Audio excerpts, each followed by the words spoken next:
Well, hello YouTube. We're here with the FMS 1500mm Moa glider, which has been modified to include flaps and crow setting, and I tested it in the almost pitch dark last night with no lights, which was a little scary, and it flew gloriously, and I was able to catch it at least once. But I still have one setting to figure out to get a little bit extra elevator deflection. But tonight, because it was raining and we tried desperately to get you guys a video of remade with the flaps, I said I got to do the LEDs. So we've got two of these little assemblies that you've seen me make before, and if you haven't, just watch one of my other LED videos. Basically, I just take 3 individual LEDs and then I put them together like this, as opposed to actually using the LED strips that are, you know, similar to this, because then I have to run them on 12 volts. If I separate them out to an individual or trifecta level like this, then I can basically get a lot more light out of them, and I can run them on receiver level voltage. And you might be wondering why we do that, and I will refresh your memory if you haven't seen it before. And that's because we have a servo in the wing, and we have a servo on the wing. We also have another servo now, but in this case we have a servo that we can very likely get into a plug too, which might be kind of nice. But anyway, that's my goal. And then also we have 3 white lights that we're going to be using as a tail light. And these are potentially very bright. I'm trying to give you guys some scope of how bright these are going to be. I don't know if you've seen the video about my bird of time, but I put 2 of these on there. And there's 3 of them on this little dinky plane. So it should be pretty intense. And basically the way that's going to go is that'll be down probably at about this angle, so that it can be well seen underneath the airplane, and then it can be seen possibly as it's upside down. And the way we accomplish that is by making a dome of glue. Usually CA, but sometimes some hot glue, sometimes CA mix, just depends. And then that will act as a really good reference point for us relative the red and the green LEDs, which are going to be like our navigation lights. So anyway, that's what we're doing today. I just didn't want to waste time doing a video about the same thing that you guys have seen a million times. So without further ado, we're going to get started. A couple things to consider about doing this is location. See, I've got my wires pre-built this time, and I always end up doing that at some point. Just make sure you give yourself enough lead so you can work out all the details. And in this case, I ended up making my negative wire the one without the black line, so that was kind of a screw up on my part. But as you can see on these LEDs, this particular one, there's no way to differentiate polarity without a magnifying glass or some sort of a optical help. On these ones, you can figure out polarity, and so I did the darker color, the black in this case, for the negative, which is where we need to put our current limiting resistor. And I have not sized the resistor yet. I'm going to do that as I do the install. So anyway, without further ado, we're going to get started. First things first, we got to do one of the 3, and I think we'll come back to the white light. We'll get the wings done first. They're a little bit more critical in terms of flying, so if I'd run into a problem, then I could just stick with what I got. Now, one thing I got to figure out is I've got this one braided here, or not, it's twisted, but whatever you want to call that. It's only 2 wires. You can't really braid 2 wires. So I'm trying to decide if the thicker girth of the braid, but the strength of the braid is worth having. Plus, it takes a little bit more cable to get a small distance with that. The other thing too is there is an order or reason to which side the lights go on, and that's basically just the standard navigation light configuration. So I just follow that standard protocol. and this time I marked them on the bottom with a marker to help with that. So on this would be the left wing is going to be red, and on the right wing it's going to be green. So we need to get access to the servos, so why don't we do that real quick. If you were watching my mod videos and repair videos, you would have seen that I had some tape that I put on here for looks, and so when I peel this stuff off, it's really not that big a deal. It's not expensive, and the only problem is sometimes it takes off the servo label, which it looks like it's going to try to do that today, but that's okay because we're probably just going to lay this back down. Okay, so we're just going to peel this back, and we're just going to go a ways back, and it looks like basically we're not going to get to a quick decouple or anything like that. That'd be kind of a handy place to go. So in the future we won't peel it back quite so far. And in my past experience doing this, it's always easier to just kind of like tape that down.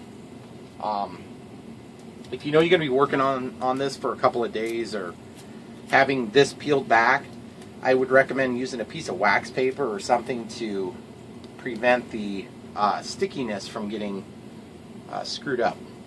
So then you can just take and peel up the servo lead, and there's a million different ways to skin this cap, but usually I'll grab, this is like a soldering tool. I don't know if you guys have ever gotten one of these with your soldering irons. It's got one split end here, and then it's got one that's just a pointy end, and it's heat resistant, but it works good as a pick. So obviously you could use just a dental pick, but I'm just going to get in there, and I might actually grab a second tool of the similar shape. I got a million of these. I'm not sure why I don't have two of them out there. So I'm just going to grab and pull up the wire. Okay, and so that wire is darn tight, so I'm going to pull a little bit toward me, and it's probably not going to give me much more. So we're going to be working on this. It's going to be a little tricky. One thing you can do is, if you really need the extra room to manipulate the wires and work on this, would be to actually pull the servo out. I don't like to do more than I have to because you're just inviting problems. So now that we've got that exposed, this happens to be the green side. What I need to do is I need to just figure out if I, first of all, if I have enough length of wire, which I clearly will have enough length to get back to this area. And then, am I going to have enough room to drop a current limiting resistor and two splices in there? And when I say splices, I mean a solder joint, and I think that I will be just fine on that. The other thing I'm considering is I see a spar here, carbon fiber square tube, which receives the metal tube. And then there's another structural member here that looks like the fiberglass former. So what I need to do is, as I'm considering, it looks like there's a former hole here in the molding process. You can see these little square openings. And so what I'm going to do is I'm going to try to avoid having complication by missing that piece. Now, we've got this little strike pad here, which originally, when I first got this plane and opened it and unboxed it, I thought maybe I could throw the LEDs in there. Well, the problem is then that means it's not going to glow to the top. And when I have this upside down or whatever, I want to be able to see where it is. So one thought is I could just run my LEDs. You see how they come off one end of the strip of LEDs? And you could do that whichever way you want. You could make them come out the middle if you want. I'm probably going to, just trying to decide between this and that. If I go this way, I get to this little line here, which I could chase into that line and then just kind of follow it down and then jog over another panel line. That might be kind of an easy way of doing it. The other option is to actually slice the leading edge of the wing, and then you can dig that into the leading edge of the wing, and then at some point you got to jog it back. It probably wouldn't be the end of the world to do that, but this wing is fairly narrow, so I'm not going to try to do just drilling. That's too difficult. And after having figured this out, I'm going to probably go ahead and untwist this. I want this to be untwisted because it's going to be a little bit thinner as individual strands as opposed to a braided pair. I might leave a couple of twists in there just for extra strength while I'm working. So we'll flatten this out. And that works really sharp if you're feeding it through a fuselage, because it keeps them from tangling up on stuff like other servos and things like that you might not have seen, or just stray glue. There's always seems to be stray glue on these foam planes. Alright, so we've got that separated back so it's flat. I think flat's the way to go on that. Okay, so now, at this point, I have to decide, and I think I've decided I'm going to go ahead and drop it in and just run a channel like this. So I'm going to take this red tape, this decorative tape that I added, and I can either peel it off and stick it somewhere else, and it may just kind of lose its stickiness by peeling it up like this. It's just vinyl electrical tape. It's nothing special. But it is a little bit of a task to take care of all these little decorative details, so I'd like to not have to redo everything. If I have problems, I can always redo it, of course. So I got a really sharp X-Acto knife here, and I think I want to channel. I want to channel down this panel line here, because I'm far enough away from the edge that I'm not going to lose strength. Now the other option is I could just go straight and mimic the channel for the servo wire. Yeah, but then I'm going to go through the FMS logo, so I'll just do it this way. And then this is where I'll chase back over into the servo cavity there. So again, we're just controlling the depth very carefully, and I'm just riding the one edge of the panel line.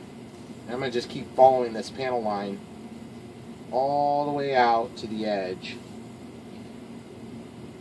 And I'm not going to get too aggressive with this, but I'm going to go back in and back cut from the other side. And I'm basically going to remove the material that was the panel line. And remember, guys, the temptation is to cut just a groove and try to slide that wire in there.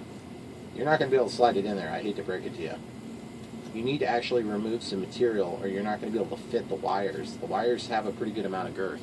So then you'll take out something like that, and you can see that's even not maybe enough. Okay? So then you can just lift that out, and it may even come out in one nice piece. Now, keeping in mind, you're not going to weaken the structure on this one, because you're gonna end up covering this stuff in CA or some sort of glue. And so you're going to be reinforcing it actually quite a bit, because this wire is a lot stronger than your airframe. But the issue you run into, contrary, is you're still going to basically be cutting, and so you just got to be careful not to overdo it. You want to disturb this as little as possible while still getting your end goal. You definitely don't want to cut through your wing spars if you can avoid it. Okay. So you'll notice none of this is glued. This is just dry fittable right now, and that's what we're going to try to do. Just going to feed this underneath. It's always kind of awkward doing this stuff, guys.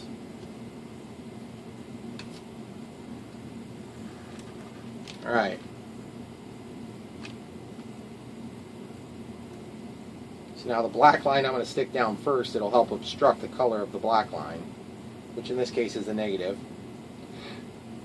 And I'm just kind of trying to sort out in my head exactly where I want this LED to land. I don't want it to be behind so you can't see it when you're flying towards yourself, but I don't want it to be totally in front, because then you won't be able to see it when you're going away from you. You kind of want to find the middle where you can have the glue point the light in the direction that you most expect to need to see it. In my case, I'd like it to be all directions. But you do have to kind of favor one direction. Obviously, out is the primary direction, meaning the direction the light's going to flow, guys. Okay, so now I'm just going to take and force this black line in first. Just get it down to the bottom of the pocket that we just created here. I'm just using my one thumb to push it into the hole, and then I'm using this little pusher tool to push it down to the bottom of the cavity. You're probably thinking, man, you can really see that thing. Well, you can right now, but it's going to get covered up with white vinyl tape at some point. The other thing, too, to keep in mind is that even if you could see the wires, it's probably not that big a deal. You know, nobody's going to die if they see a wire. There's wires exposed on this already. So if you decided to just put this white one in and block out the color of the black, that'd be fine. And it would look just fine, guys. Okay, cool. Because you're going to have a little jumper of the black wire here that you're going to see. And so that might help to direct your decision making on the color choice you make for your wires. I would highly recommend color coding your wires, so positive and negative. It's a lot easier to figure it out on the bench than it is to figure it out once it's in the plane, guys. That may not be true here because of the... This is just the polarity I'm worried about. I'm not really worried about the color of the lights, because by the time you put them in, they're pretty much preset. Alright guys, I think that's going to work. Looks good, nice and sturdy. So now at this point I could actually interrupt this black wire at any point, and I could put my current limiting resistor in. But what I found is that because in the unlikely event that you have to replace something, you kind of want to go back to one common point. Just trust me on that. It's a pain in the butt. It's horrible to have to fix these lights. I've had to do it a couple of times. And when I say a couple, I mean like literally 2 times. Usually the problems I run into are when I'm installing them, but every once in a while if I total a plane or like hit a light pole or something stupid like that, then I'll have to redo the lighting.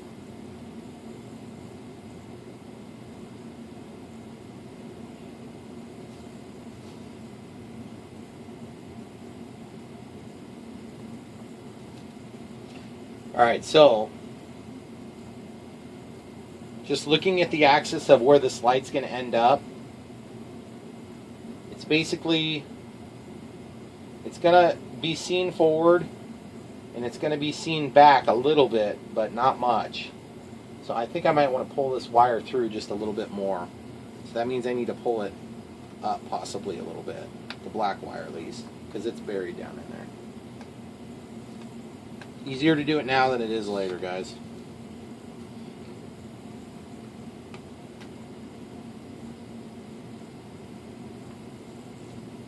Boy, that black wire does not want to go right now.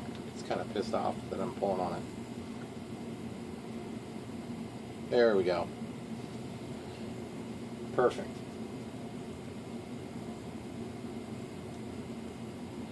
Now, you could also gouge, you could cut this in, the LED bank that you made, which I'm probably going to do a little bit here.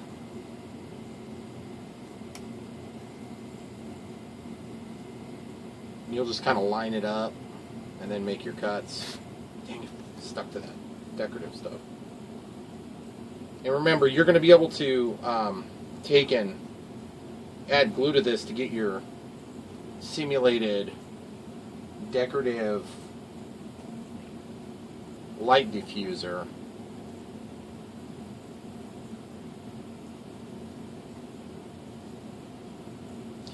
And then that black wire, I just made a slice and I'm just going to force that in.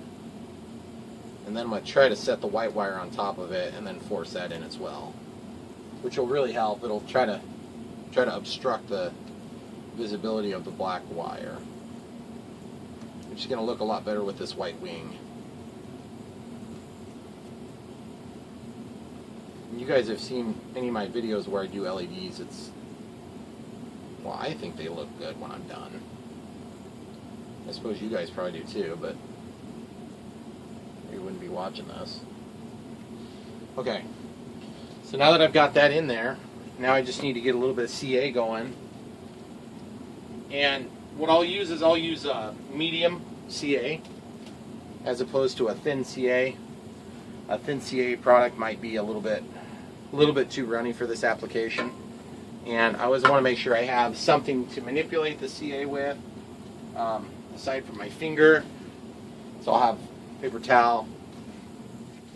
Looks like I was wiping that red paint with that. And then I got a couple of these Q-tips ready to go.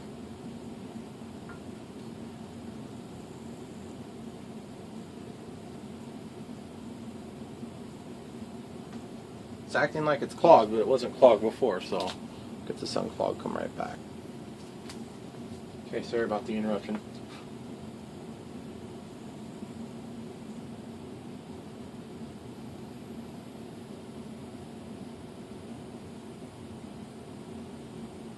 Okay, so we're just going to get a little bit of this glued, and we'll just go a little bit at a time.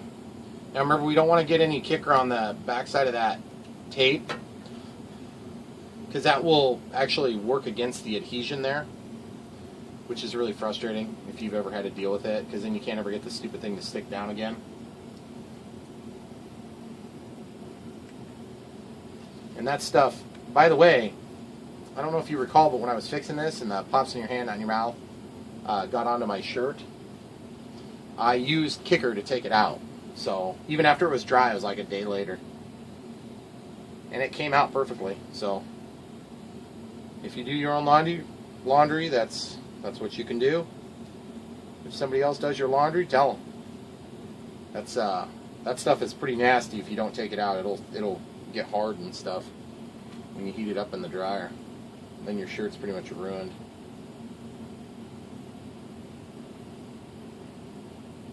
Who am I kidding? You guys don't care. Go ahead and ruin the shirt. Okay, so basically running that down the length. I'm going to use a little kicker here. And I'm basically not going to use kicker here for a minute, which might just hold that down a little bit. I can chase a little bit of kicker up here with my little pushing tool. And then I'm going to just wipe it off so it doesn't have any residue on it. Now one other thing you can do is if you put a little kicker into a Q-tip, you can run that down the length of the area you're working in. Give you a little better controlled, fast setup. Okay, so then what we'll do is we'll just keep working our way down.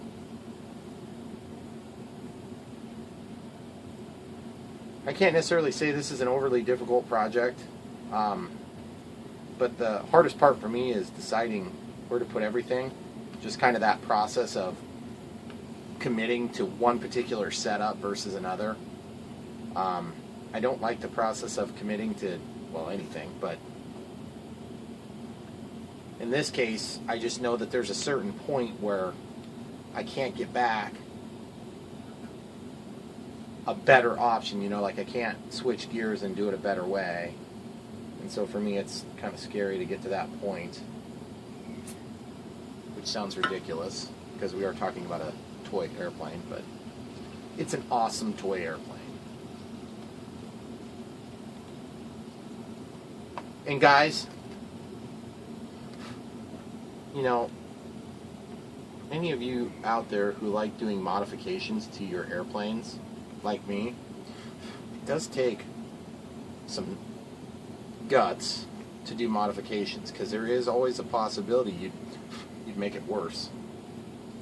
But you could also go out and crash it tomorrow and never get to see it with those cool mods. Okay, so now that that's in there, you don't have to worry about bumping it and having everything pop out. Now I'm going to go ahead and glue down the 3 green LEDs here. Goodness gracious, this nozzle's seized up again. I gotta go clean it out again. What a pain in the butt. I don't understand why these stupid nozzles always clog. It's really annoying. Okay, I'm gonna pause. I'll get this cleared up. Yay, it's cleared.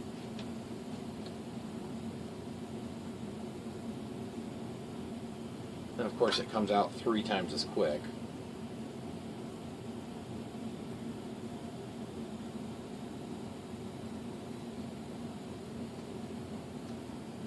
Just a little teeny bit of kicker, guys. Remember, we're trying to kind of avoid getting it on there. Okay, so we've got that where we need it. Now you can manipulate it while that kicker and CA are still setting up.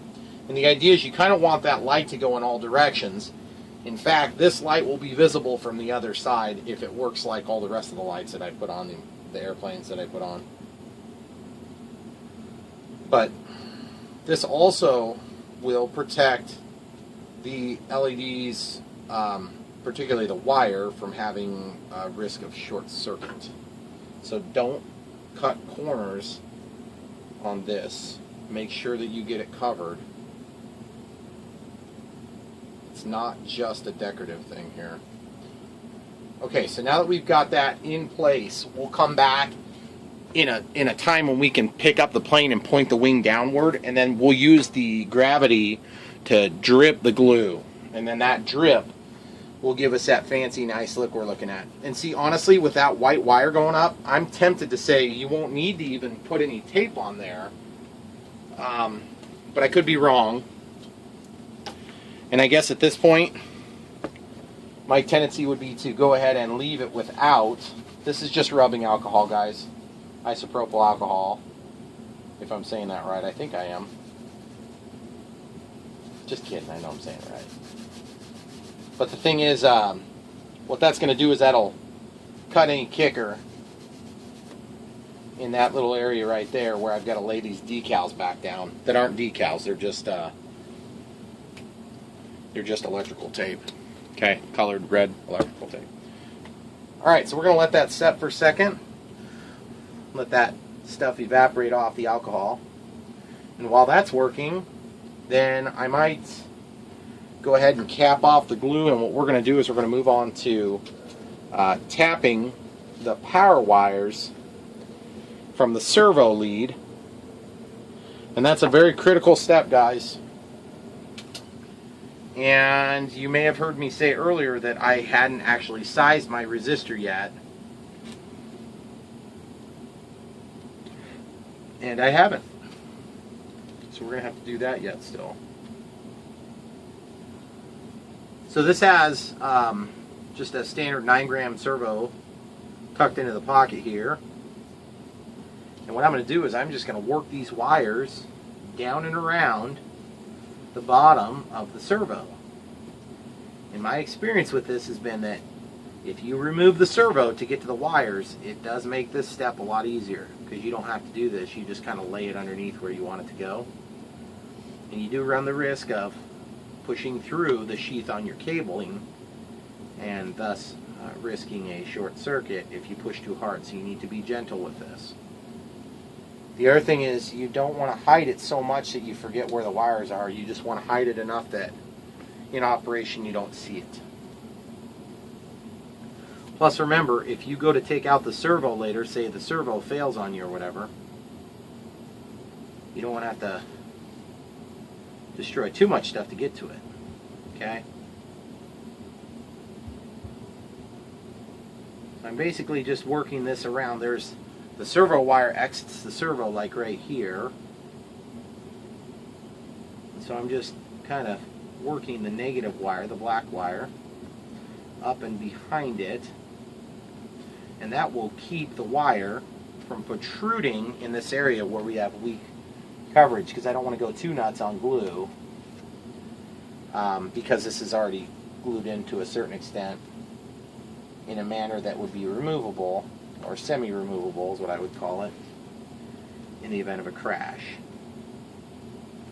or just a dead servo or whatever. Okay, so you can see we've got our wire chased. Okay, this alcohol should be set up.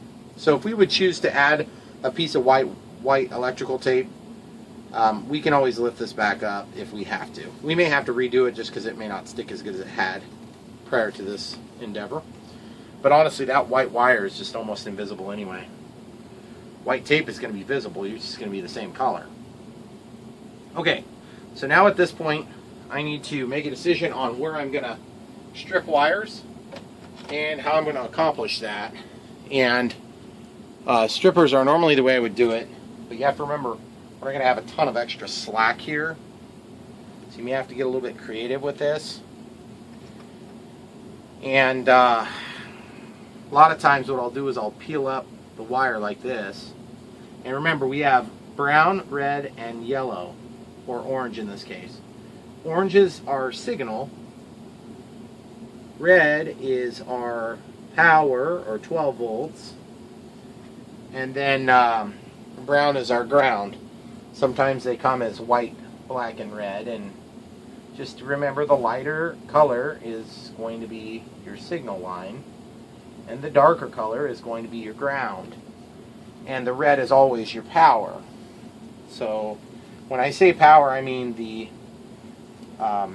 servo level power, that comes off the receiver, which is provided by your BEC, your battery elimination circuit, which is part of your electronic speed control, the ESC.